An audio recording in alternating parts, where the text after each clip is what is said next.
গাজীপুরের শ্রীপুরে ২০১৭ সালে নির্মিত একটি কালভার্ট আজও ব্যবহারের অযোগ্য, কারণ সেখানে কোনো সড়ক নেই।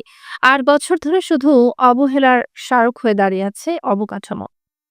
৮ বছর ধরে সড়কহীন অবস্থায় দাঁড়িয়ে আছে এই কালভার্ট।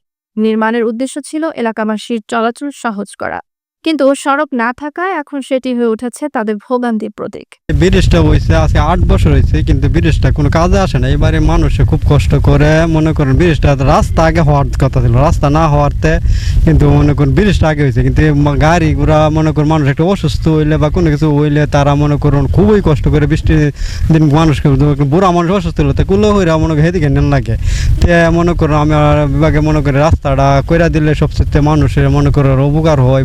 ১০৫ নং বালিয়াপাড়া সরকারি প্রাথমিক বিদ্যালয়ের শিক্ষার্থীরা প্রতিদিন এই কালভার্ট দিয়ে যাতায়াত করে। সড়ক না থাকায় একাধিকবার তারা পিছলে পড়ে আহত হয়েছে। দেখছি অনেকজনই ৫-৬ জন এমন পড়ছে অনেকে।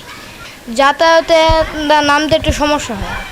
ব্রিজ আছে কিন্তু রাস্তা নাই। আমরা এদিক দিয়ে যাই কিন্তু পড়ে যাই। আমি চাই রাস্তা হোক। এইদিকে একদিন গিয়েছিলাম, দিয়ে যাওয়ার পরে এখান থেকে স্লিপ খেয়ে করে সেই জায়গা পড়ে গেছি। আর অনেকজনই পড়ছে, আর ফাইবার ক্লাসে একজন আছে। ইয়া ছাড়া বিচ্ছিন্ন রয়েছে, এই সংযোগ ছাড়া বিচ্ছিন্ন রয়েছে। বৃষ্টি হলে অত্র বিদ্যালয়ের শিক্ষার্থীদের আসা যাওয়া অনেক উপকার হতো এবং এলাকার লোকজনেরও অনেক উপকার হতো। আমি আশা করি অতি শীঘ্রই যেন ব্রিজটা যোগাযোগ ব্যবস্থাটি করে দেয় আর কি। তা আমি আশা করব অতি সত্বর যেন ব্রিজটি মাটি ভরাট করে সংযোগ স্থাপন করে দেয়।